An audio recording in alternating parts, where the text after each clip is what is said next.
Alright guys, back with another video. With this one, we're going to install the backup camera, OEM.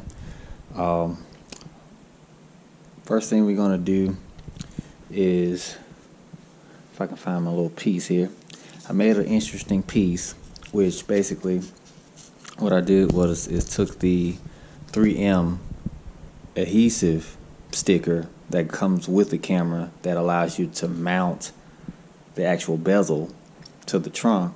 I basically made a replica of that with also the interior piece as well. That way I can cut out this center, place it on the vehicle in the appropriate spot, and then outline where I want the camera to sit as closest to the OEM placement as possible. So first I'm going to line this up as best as I can to where it actually will sit, which would be somewhat about right here, which is almost dead center.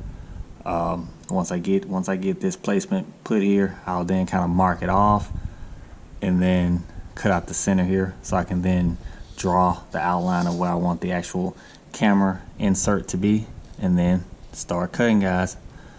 So let's go ahead and first get this outline or placement, I guess you could say, put on here first, and then I'll show you what what that looks like, and then I'll kind of take you through the drilling process somewhat, not as I'm doing it, of course, because I do need both hands for guiding and concentrating, guys. It is metal. All right, so let me go ahead and do this. I'll be back in a sec.